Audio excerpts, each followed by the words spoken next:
Well, hello, everybody. This is Rabbi Dan Levin, and this is Essential Questions.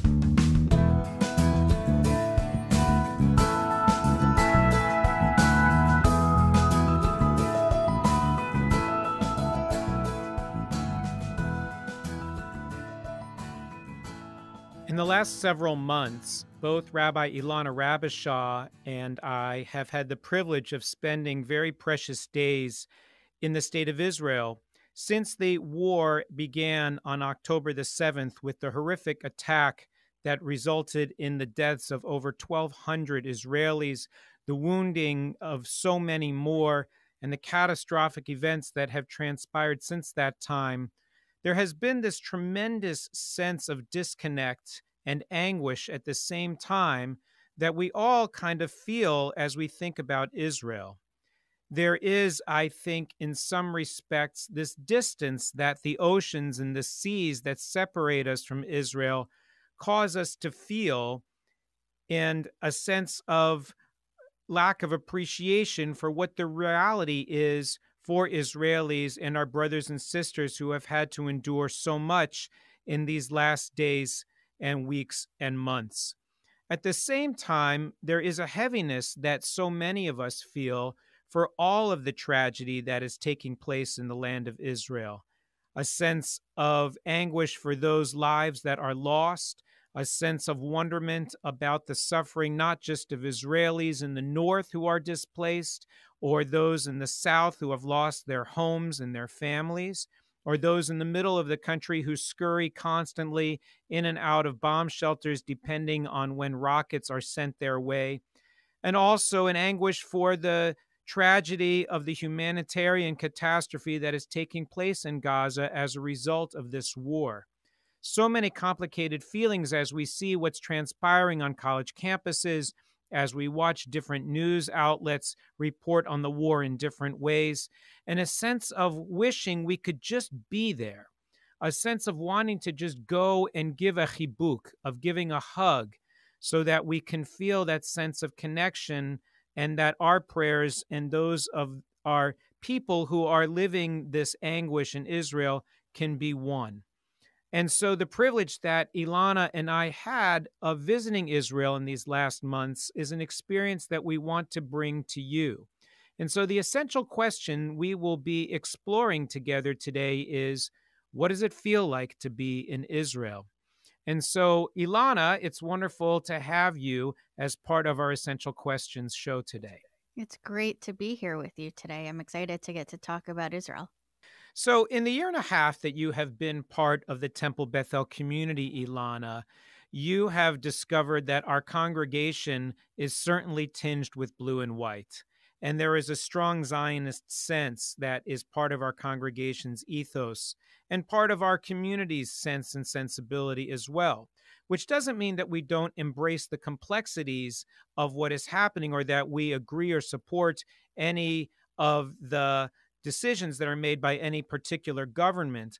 But our love and commitment to the state of Israel is strong. Tell us a little bit about your own upbringing and your own formation of your Zionist identity. You know, it's interesting. On October 7th, when we had our first clergy conversation after the war had broken out, there was a brief conversation about, well, are we going to put the chair back on the bima, talking about the chair with the flag of Israel in remembrance and acknowledgement of those held hostage. And it was the first time that I had experienced a chair in memory. I remember when Gilad Shalit was captured. I remember the several years that we spent waiting. I spent a Havdalah with his family. But to have that chair be a no-brainer at the synagogue reminded me on October 7th, in the midst of the pain, what it was that I loved so much about Temple Bethel. I've been a Zionist since before I knew the word. I grew up going to Israel several times with my family. I traveled and I went to summer camp. Both primarily English-speaking summer camp and Hebrew-speaking summer camp during the Second Intifada. Actually, Rafi Ellenson, Nomi Ellenson, my sibling, and I were the only 4 one summer that spoke English during the Second Intifada at the Camp Ramah day camp. And I remember that was okay because the most important thing was being in the land of Israel, eating Jerusalem bagels that were fresh out of an oven, and getting to smell and feel and experience what it meant to be a part of Israel.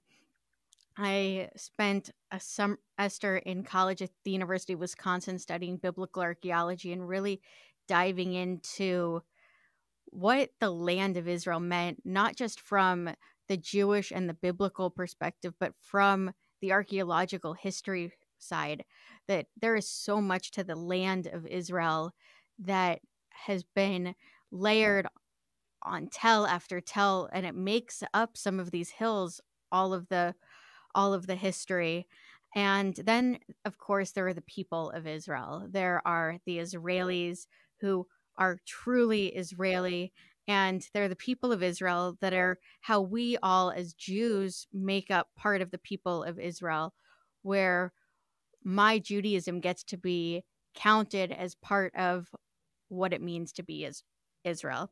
And the land, the people, and the modern state are pieces of this much larger whole. And as I've grown up, I've realized that in different moments in time, I get to celebrate, I get to wrestle with, and I get to engage with one of or all of these three pieces of Israel. And my Zionism is actually just how I get to show and demonstrate being patriotic for the land and state of Israel, being a non-Israeli.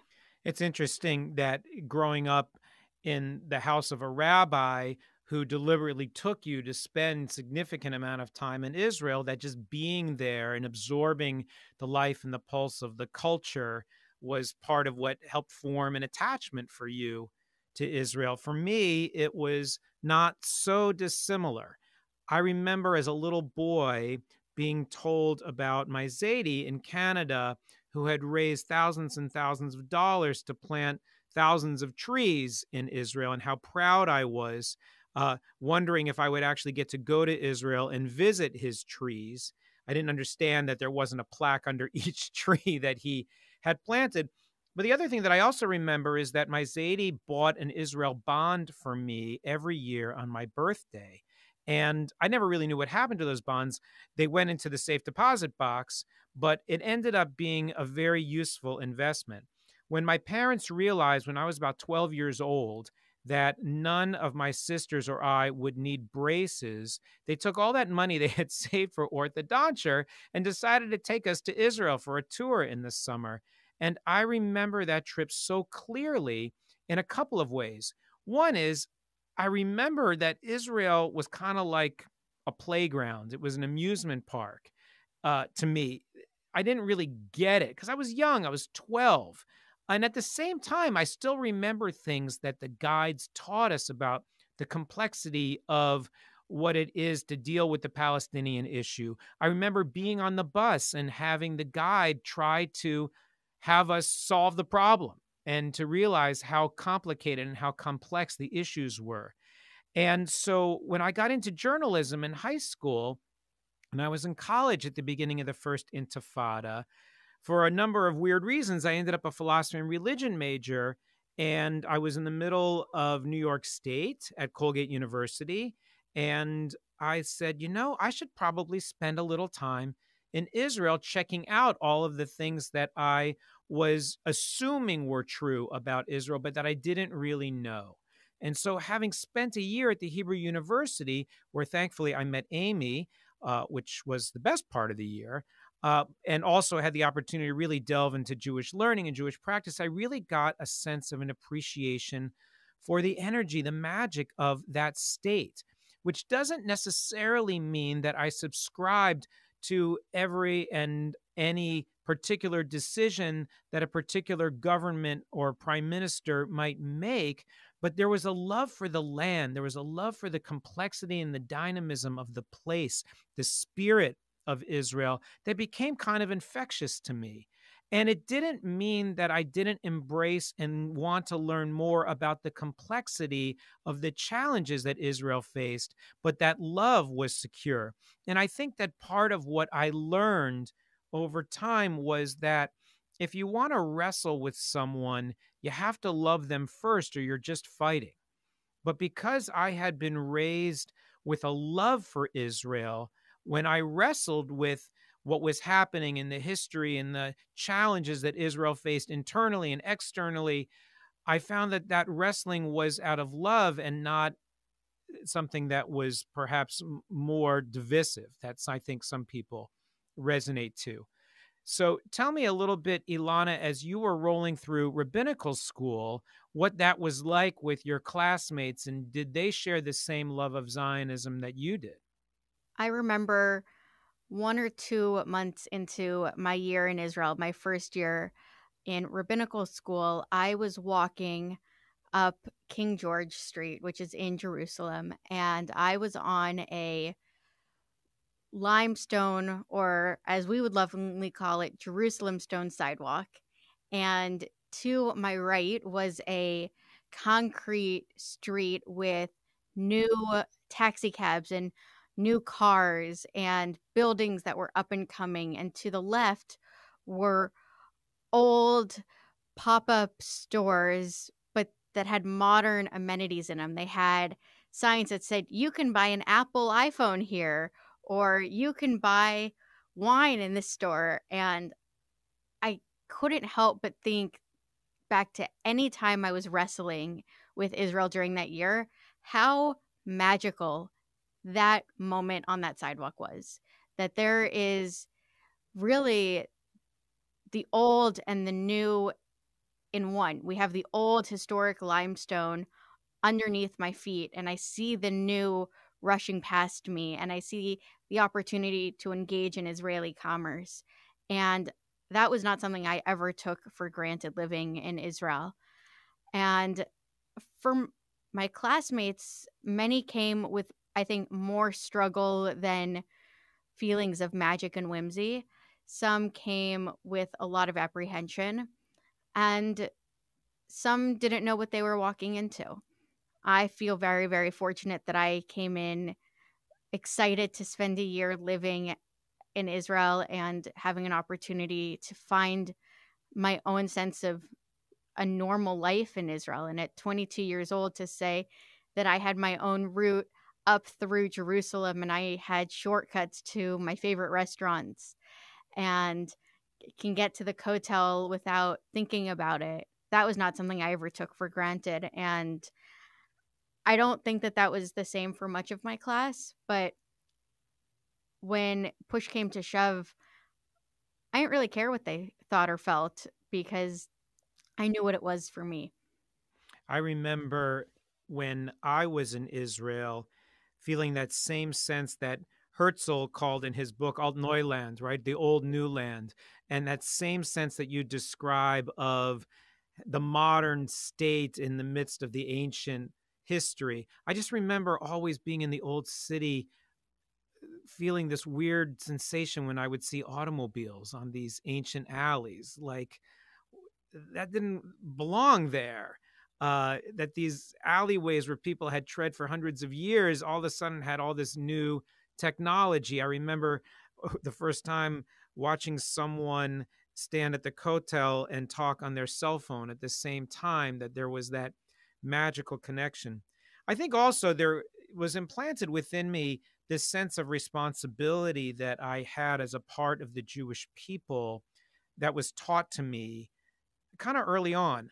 I remember learning about the raid on Entebbe, and that in Entebbe, there were all these Jews that were held hostage at the airport. And look, it was a French plane, but the French were like, I'm not sure that's our problem. And there were all different kinds of nationalities of the people who were held hostage. And all of those different nations were like, well, I don't know what we're going to do. And the Israelis said, no, they're Jews. They're our problem. Even though many, if not most of them, were not Israeli, but they were Jews. But as the saying goes, membership has its privileges. And there was this sense of, if you're a Jew in the world, we Israelis bear responsibility for you. And at the same time, we in the diaspora bear some measure of responsibility for Israel. I was in Israel for my junior year of college from 1989 to 1990, and then I returned for rabbinical school in 91, 92, and in between was the Gulf War. And there were Scud missiles that were shot from Iraq toward Israel. And I remember talking to my Israeli friends about how abandoned they felt during the Gulf War, that all the American groups that were supposed to come that winter canceled all their conventions. And there was this resentment that Israelis expressed of, oh, it's okay if we have to catch scuds, but not you.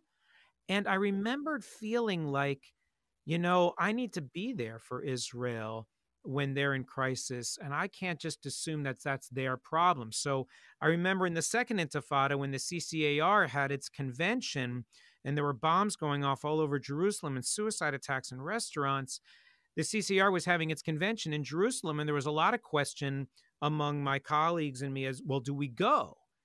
And for me, it was a no-brainer. Even though I had two small children, of course I'm going to go, because if the only thing that's being asked of me in the 2,000-year struggle of the Jewish people to reclaim their homeland was to stay in a 5-star hotel and eat catered food or go to a restaurant, I guess that was going to have to be my burden. And at the same time, when this last war began, there was this pull that I felt that I just really needed to be there. Have you ever sort of had that sense of what's your sort of duty to Israel as a Jew who lives in the diaspora? Oh, absolutely. And you mentioned if this is my only burden, then I should be so lucky. And that's how I felt having this opportunity to go to Israel in November as part of the inaugural cohort of the Amplify Israel Fellowship, that if I wasn't taking a seat from a reservist trying to get back to Israel, if I wasn't taking a hotel room from an evacuated family, and if I was not going to be a burden, then I had to be there, because I can't just say to my Israeli friends, you guys go take care of this. I'm going to be back in a year and eat falafel with you. That wasn't ever a thought. And during the 2014 situations in Gaza, when a lot of my friends were serving in the army and I was at college, I felt in my gut, in my neshama, that, well, what if I had served? What if I go back and serve? And I think about it a lot. And then I remember what I told myself when I was 16 after shooting an M16 with Gadna in Israel, that my purpose as an American Jew and as a Zionist is to be a really strong advocate for the state of Israel from America, and to bring and elevate that voice. And I'm really grateful that the Amplify Israel Fellowship exists. It's brought together 13 Reform rabbi colleagues to have conversations and opportunities for learning and engagement on how we get to amplify our voice on Israel, to be the best and have the strongest voice as Zionists from America using our own skill set. But I think about it every day. What if I moved to Israel? What if I made Aliyah? Would I be better serving the Jewish people in the state of Israel from Jerusalem? I had many of the same questions when I was younger, when I was considering Aliyah and realizing for a whole variety of reasons that my life was better suited to the United States, which is a country I love also with deep passion. At the same time, there were always wonderings about, should I be making Aliyah? Should I be contributing to rebuilding our homeland? And I frankly, at 54, I'm still having those internal debates. When I went to Israel with our federation at the end of November, I think I got home right when I left, right when you got home. I was in Tel Aviv, and I was just struck by the emptiness of the city. Typically, when I lead Temple's Israel trips in the summertime, Tel Aviv is filled with people. Any morning you wake up and the Tayelet, the promenade along the beach, is filled with people jogging and exercising and playing volleyball and swimming. And what struck me was just how empty. There were no people running on the Tayelet. There just weren't all of those people. And I'm thinking to myself, where are all those people? And a friend of mine said, oh, they're all at war. All of those people who would typically be running and exercising and playing volleyball and soccer on the beach, they're all in uniform. They're all called up in service. There's over 300,000 people who are serving. And I was struck by that. But I was having a bite to eat with a friend of mine, and this other person said, oh, I hear you're speaking English. Where are you from? And I explained that we were part of a group from Boca Raton that had come to visit. And he said, there's a war going on. What are you doing here? And I said to him, as a perfect stranger, I said, well, frankly, we felt like we needed to come and give a hug. And he looked at me and he said, I could use a hug. And I gave this perfect stranger a hug on the streets of Tel Aviv because it was more than just two individuals embracing. It was a sense of the shared collective peoplehood that we sometimes take for granted. So you can tell us maybe, Elana, a little bit more about what drove you to apply for this fellowship, and then tell us maybe what it felt like when you first arrived in Israel, when you got off the plane in those first few hours and days that you were there.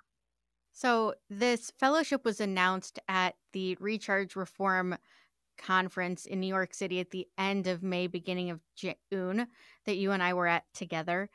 And I remember I was around you and I was around a number of colleagues that are just a little bit older than me. And they all said, well, you're going to apply for this fellowship. And I looked at them. I said, I'm just finishing my first year in the rabbinate. I feel busy. I feel overwhelmed. I feel like I want to do well at my job. Can I take a breath? And very lovingly, one of my older colleagues said, nope. I mean, you can, but you're going to apply for this fellowship anyways. And I took a deep breath and I thought about what this fellowship was. And it's an opportunity for 13 rabbis who are in their first 15 years of their rabbinate to come together and have conversations about how to strengthen their Zionism. And as I flew from New York back to Florida, I realized that more than anything, that's what I needed. I needed to be around Reform colleagues who were not only willing, but eager to have the conversation about how we get to amplify our voice on Israel and how Israel gets to be a stronger part of my rabbinate.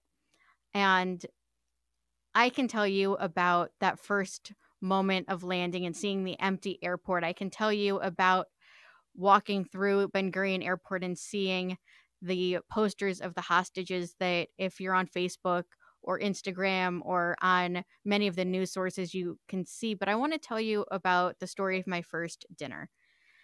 And my first dinner in Israel was in Tel Aviv. It was with my friends Shani and Onit.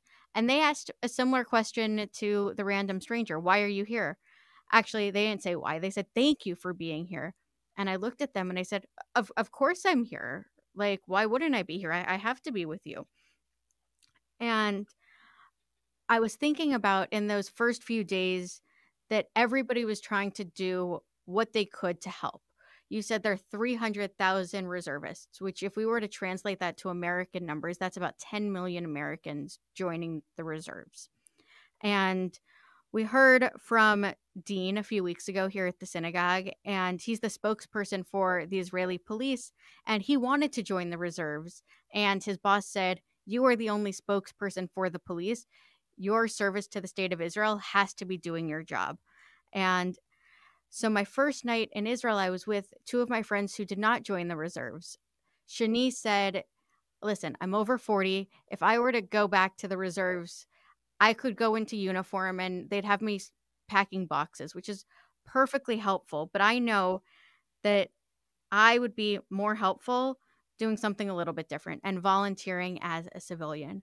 So what she did, like so many of our Israeli brothers and sisters, is she had spent the day driving from Tel Aviv down to the south outside of Gaza. And this is before any of the hostages were released. And this was when sirens were going off several times a day. And in the south by Gaza, there were no shelters.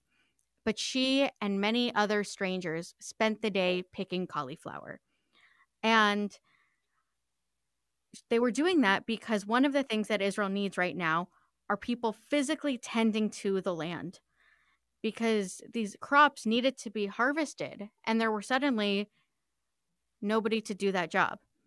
And farming, it's a familiar part of the Israeli experience, dating back to the Chalutzim, this first wave of Israeli pioneers who came to Israel before her establishment and knew that the key to building a successful state was taking care of the land.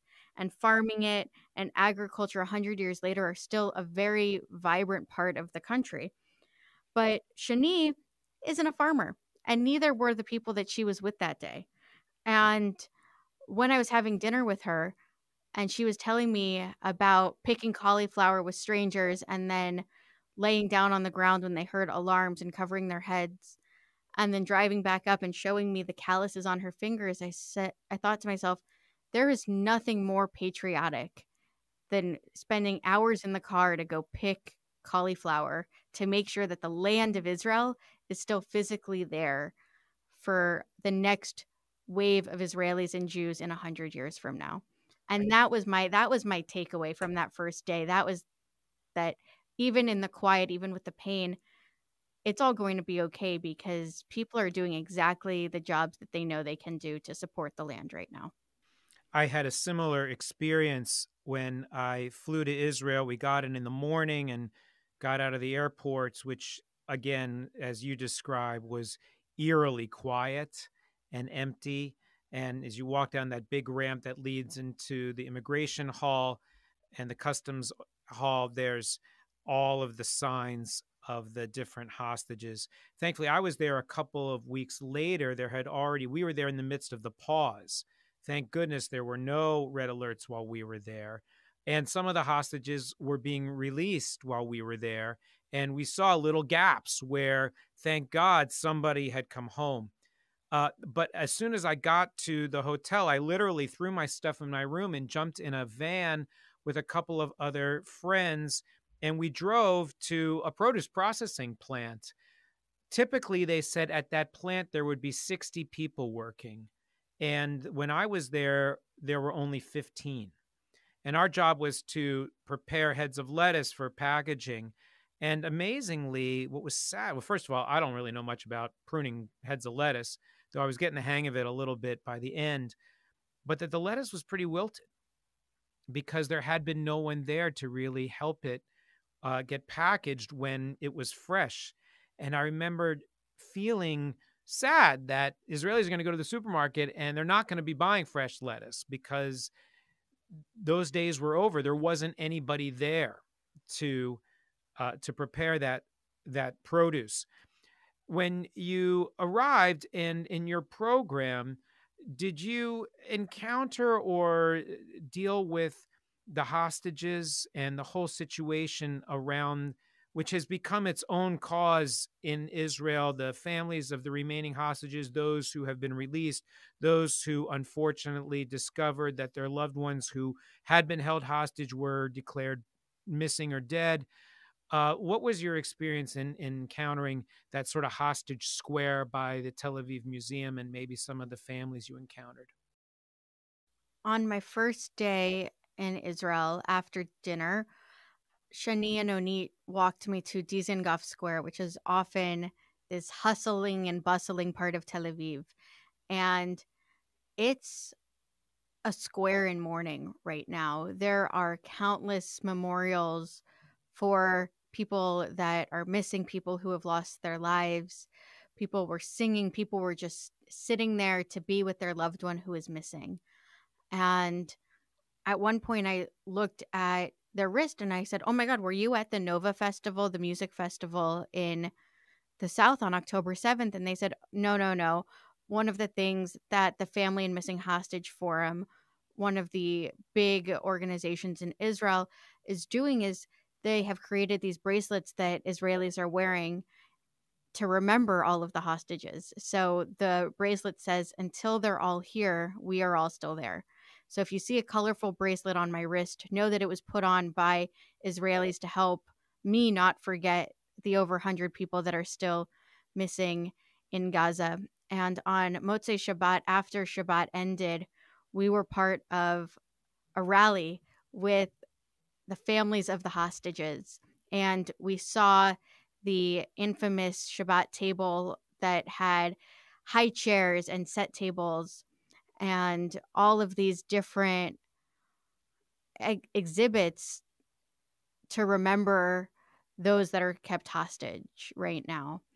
But perhaps most poignant for me was walking the streets of Tel Aviv, even on the way from our hotel, which was right on the water, in a couple of streets to get to dinner. You would see these giant teddy bears, like as tall as I am, 5 feet tall teddy bears that are blindfolded and have red stains on them, just sitting on street benches. And it's one of the exhibits throughout the city of Tel Aviv to remember the hostages in pain. And it was startling to see these huge stuffed animals in the middle of the city. But what was more poignant for me was that by the time I got there, which was only 6 weeks or so after the war had broken out, people had gotten used to them. People were sitting next to the stuffed animal, texting on their phone, smoking a cigarette, waiting there until their reservations were ready, because while it was eerily empty, the few restaurants that were open, you better had made a reservation, because the Israelis were starting to come back out. They were starting to live their life, because if there's anything that Israelis want you to know about them, is that they, as a people, are resilient. And thinking about Hostage Square outside the museum, that's one central gathering place, but I can't get the images out of my mind of the whole city, which is still in shock and is still waiting for all of these people to come home. One of the things that I noticed in Israel is that signs and remembrances of the hostages are just everywhere. The individual placards with the names of those who have been taken are everywhere. Larger displays of the collection of those who are remaining missing are everywhere. And there is this collective sense, which I think in some ways is hard for us as Americans to kind of understand, that the over 100 people who are missing are collectively owned by the entire country. And it may not be one's individual family member who is missing or held hostage, but everybody knows somebody whose son or father or loved one has been taken captive, or was taken captive and, thank God, released, or who lived on one of the kibbutzim that was attacked, or, God forbid, were killed at the Supernova Festival. One of the things that has gotten lost, I think, in all of the coverage of Gaza is the real terrible set of circumstances that are taking place on Israel's northern border. One of the things that I think is not reported well is the impact on Israeli civil society of what it is to be fighting a war essentially now on more than one front. There are over 250,000 displaced people in Israel. And that's an astounding number of internally displaced people. It doesn't get a lot of play because, frankly, Israelis are being really good at taking care of their own in extraordinary ways. Our group went to Boca Raton, South Palm Beach County's sister city, Zichron Yaakov, which is north of Tel Aviv. And there is a well-known high five-star hotel called the Artists Hotel, which typically is where it's expensive to stay. And there's a moshav from the northern part of Israel that now lives in Zichron Yaakov at this hotel. So imagine, those of you who are listening, that mom, dad, and 2 kids have been displaced from their home. They don't have their things. They don't have their schools. They don't have their regular routine. But for week after week, they are living in a single hotel room with no privacy, with no separations. And it's amazing because Israelis have stepped up to take care of their own, but it's not like that's easy living. Sure, it's a 5-star hotel. They're not living in a squalid camp and they're not living in tents, but it's still really difficult. And I was struck by how proud Israelis were that they were taking care of their own. One of the things that our group did when we were volunteering was to visit Temple Beth El's sister congregation in Modi'in, Kilat Yozma, which has adopted the survivors from Kibbutz Nir Oz in the south, which was absolutely devastated in the attacks and lost, I think, 1/4 of the members of the kibbutz. And it's going to take years to rebuild the kibbutz. And so there is a city in the southern part of Israel called Kiryat Gat, And the members of the kibbutz are being resettled in these apartment buildings.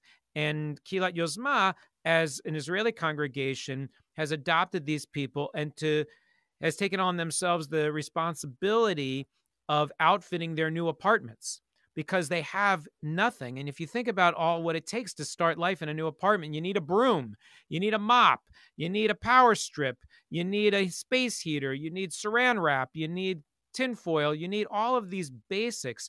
And so we spent an evening packing up these boxes so that they would have little care packages to help them outfit themselves in their new apartments. And there was this amazing pride that Israelis expressed that they were doing what they needed to do to take care of their own, but that didn't make that task any less significant or arduous for those on either side of it. Can you tell us a little, Elana, about what kinds of volunteer elements were part of your trip? Definitely. And before I do, I want to just go back to what you said about the North not being talked about as much. We spent not enough time in Jerusalem for somebody who loves the city of Jerusalem more than pretty much anywhere. But we did go to Shalva, which is an organization that helps families with children who have disabilities. And they have an entire floor that is almost a dormitory style that has been turned into a place for evacuees to live. And in addition to that, they showed us their storage rooms. And what was remarkable about these storage rooms was that they have mattresses for up to 1,000 people if things were to get worse in the north. They are ready at a moment's notice to receive 1,000 more people.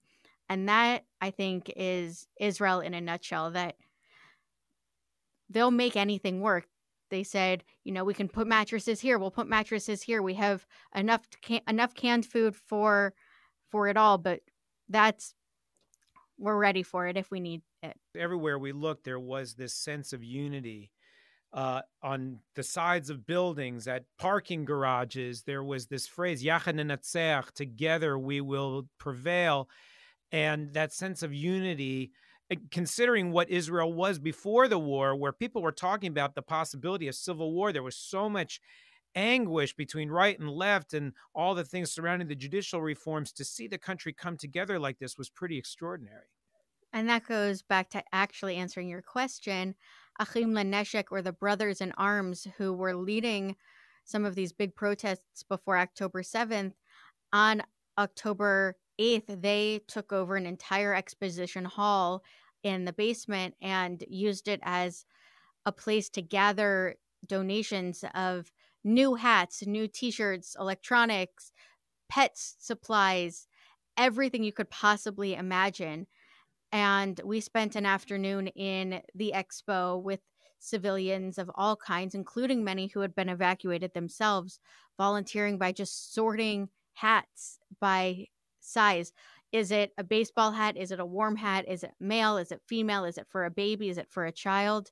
That way, anybody who needs can come and get. And for those who are unable to get to Tel Aviv to the expo, these items are getting put into boxes and getting shipped up to where people can benefit from them.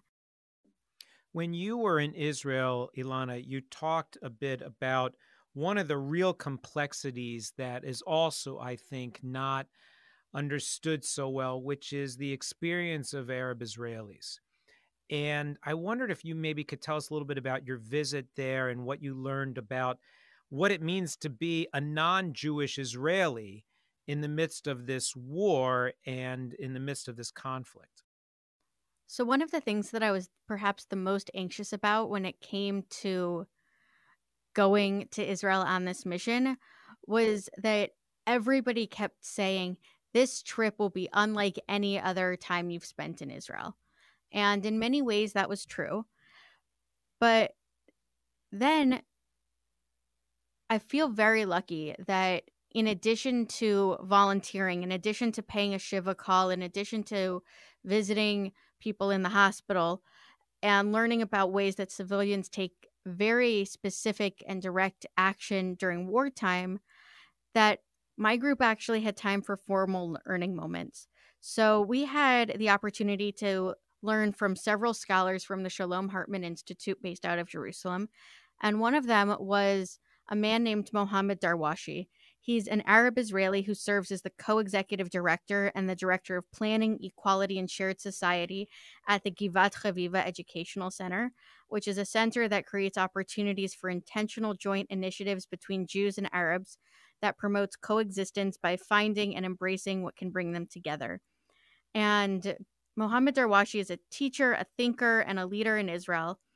And he is Israeli, and he's also Arab.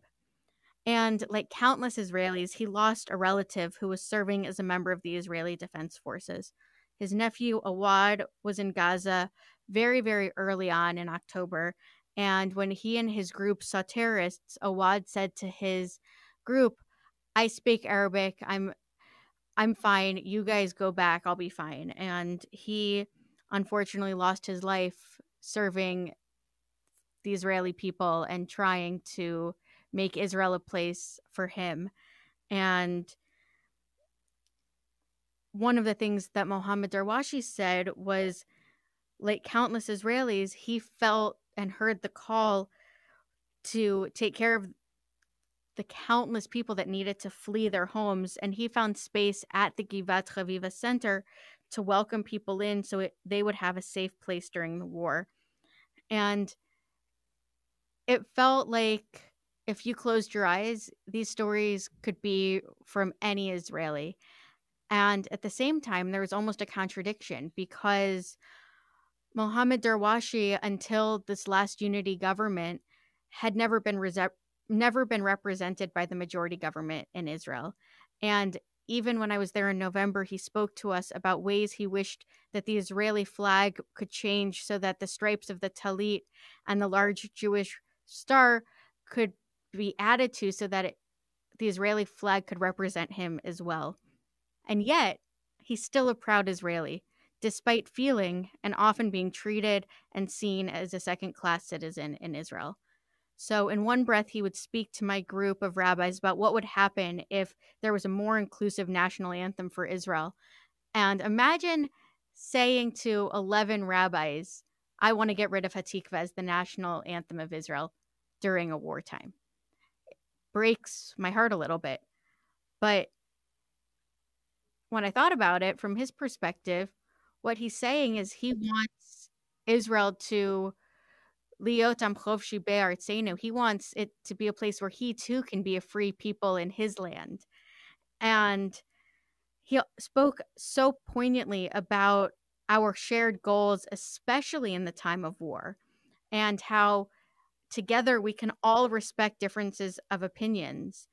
And he's been there for generations. His family has something like 11 generations in Israel, which is amazing. And in a time of war and divisiveness, it's easy to want to see things in black and white. So when I heard him speak and say, we might disagree about which son of Abraham almost sacrificed, but we can agree that it happened on this soil and we all have claim to it. And we all feel the call to make this country a better place. And that specifically means fighting against the terrorists, because Israel needs to be a place of peace.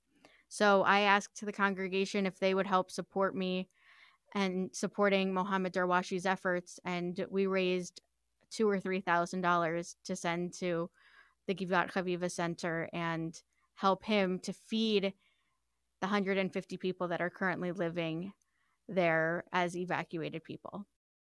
Such an amazing story.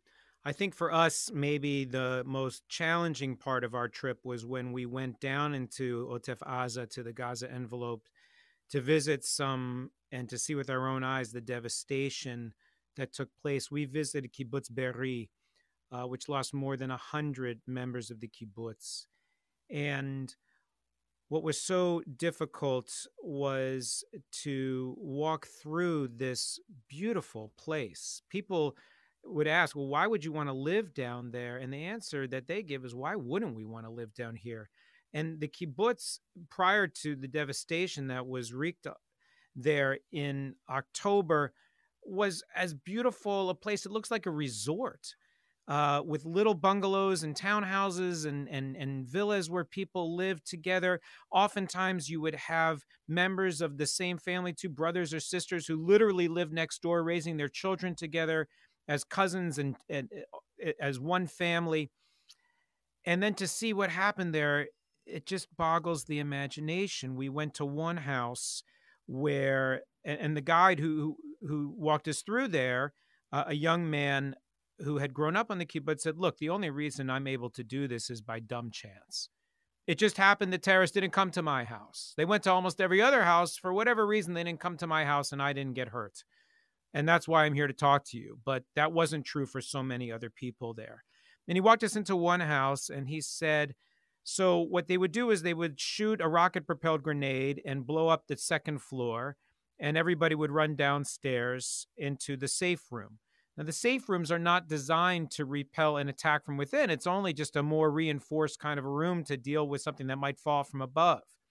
And what they would do in this one house is they would roll a tire into the front of the house and light the tire on fire so that it would create this toxic smoke and light the house on fire, so that the family had no choice but to flee. And this family of two parents and four children scurried out the window of their safe room onto the lawn where the terrorists were waiting for them. Two of the kids ran and somehow managed to get next door to their uncle's house, and two were running with their parents, and the terrorists captured them, and the parents fell on top of their children to protect them and shield them, and all four died together on the lawn outside of their house.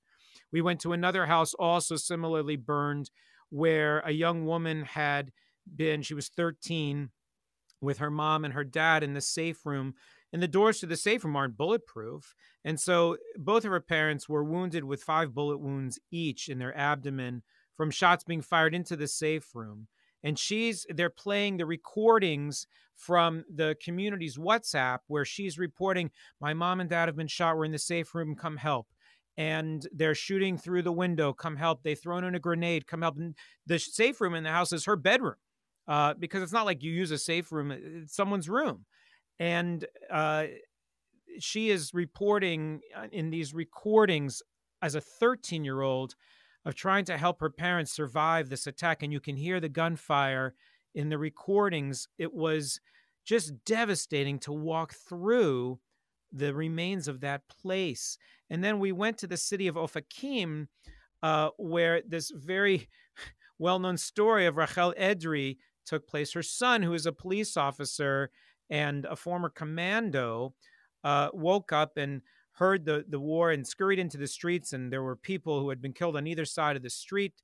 And it turned out that he saw that the terrorists were holed up, or 5 of them were holed up in a house, and he says, "Oh my God, that's my parents' house." And he assumed his parents were dead, but then they learned that they were being held by these 5 terrorists in the house. So his mother's diabetic. And so the police managed to kind of get onto the front porch and into like the front of the house. But then there was sort of a barrier between the foyer and the terrorists who were on the stairs, and they had their parents sort of held prisoner upstairs. And the mom said, "Listen, I need my insulin. It's downstairs in the kitchen. You got to let me go downstairs and get my insulin." And so one of the terrorists took a grenade, pulled the pin, and held it over her head and brought her downstairs, because if the police would have killed him, he'd have dropped a grenade and that would have destroyed the whole house. And so she took her insulin, and then she said to the terrorists, "You must be hungry. I made cookies last night because we were having company. Do you want cookies?" And they said, "Yeah." And she said, "And how about some Coke Zero?" And they said, "You have regular Coke?"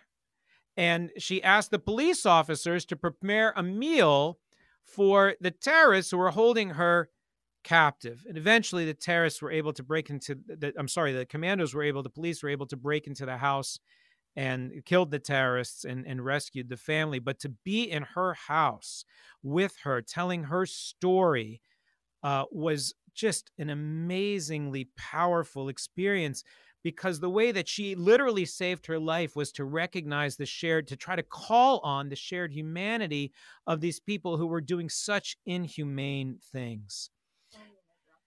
Only in Israel. So Elana, tell us, as we get ready to conclude, what did you bring home from your trip?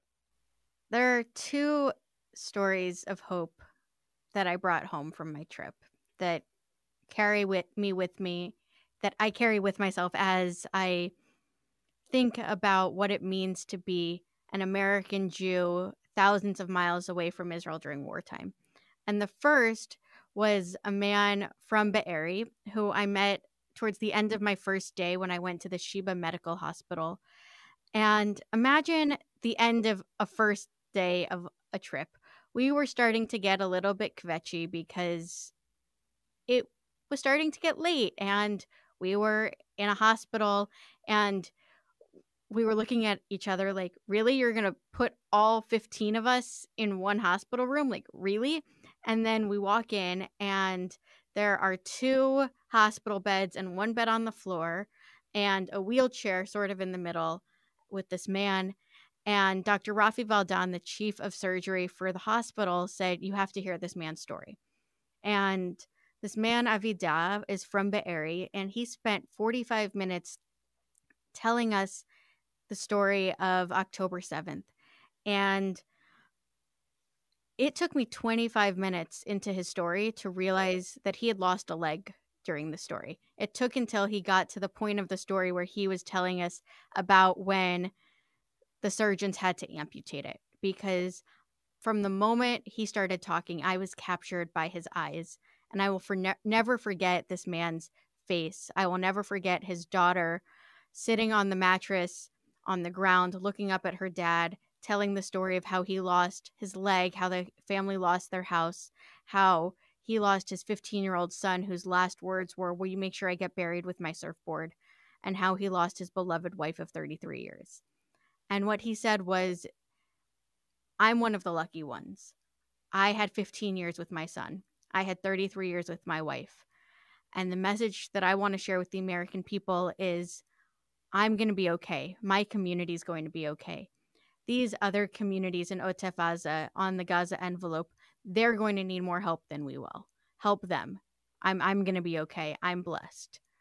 And leaving that hospital room in tears, thinking, if this man who lost everything is still saying he's blessed and he's going to be okay, then that much the more so will Am Yisrael Chai, will the people of Israel live, because if he can, that enables us to as well.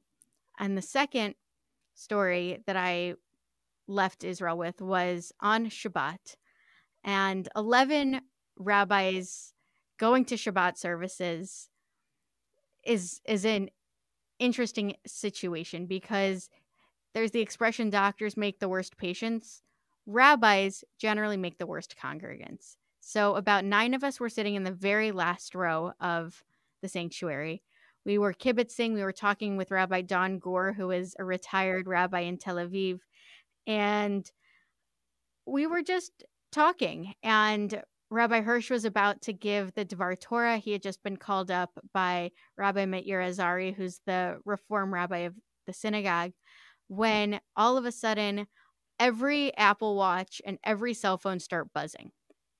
And we all had the same app, which gives you a 3-second head start before you hear a siren. It was just about 6 o'clock in the evening, which we had been told is one of Hamas's favorite times to throw rockets because they like to make it on prime time. But I never actually heard the rocket for that siren. I just heard it vibrate on my phone, on my watch. I heard my watch vibrate. I saw everybody's phone light up, and we left the sanctuary. And if you know anything about Israelis, you know that lines are not really something they're good at. But somehow all 200 people in that sanctuary managed to make it down 2 flights of stairs and into the safe room. And we did so in the 75 seconds we needed to before. Fortunately, this rocket was vaporized by the Iron Dome, but a couple of days later, there was a rocket that didn't. So we made it into the safe room on time. And once we got into the safe room, I saw this ball pit. I saw that the safe room at Beit Daniel in Tel Aviv was really set up for a preschool, because when times are extra stressful. You don't want to have to move the preschoolers every few minutes. So it was set up, and the kids knew exactly where they could go color, exactly where the ball pit was to go play with. And we were down there talking for about 10 minutes. And we go back upstairs to continue services. And the very next part of the service was welcoming 6 new people into the covenant of Judaism.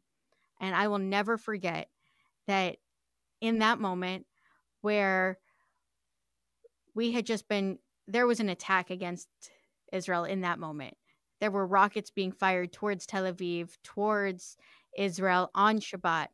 And there were still 6 people that said, because of this, in spite of all this, I'm choosing to be Jewish. And coming home, I remember that's what it means to be a Zionist, to say not only does the land of Israel have a right to exist, but for me, being a Zionist means that I have the opportunity and the blessing to support and to strengthen those people that get to choose Judaism and that are choosing Judaism and blessing us with their learning, with their education, and with their desire to build Jewish homes for the next generation. So even in those painful moments, even going to Israel in a time of war, I left feeling the hope of what the next generation of the people of Israel, both in the land and abroad here in America, can be. And that's a place of hope and of growth and hopefully of shalom, of peace. I can't say it any better than that. Elana, thanks so much for sharing highlights of your experience and your trip. And we hope that, God willing, the rockets and the thunder of war will be silenced soon and that we will be able all to live in peace. Thanks so much. The Essential Questions podcast has been made possible by the Temple Beth El Jewish Ideas Incubator, committed to creativity and innovation in modern Jewish life. Many thanks to our production team, Jason Reeser, Amanda Brentzel, and Susan Stallone. You can find this podcast on Apple Music, Spotify, and the Podbean app, as well as on Temple Beth El's website, tveboca.org/essential questions. Share this podcast with your friends, rate us on Apple Podcast or Spotify to spread the word. And we want to know, what are your essential questions? Let us know by emailing us at eq@tveboca.org. I'm Rabbi Dan Levin, and thanks for listening to the Essential Questions podcast.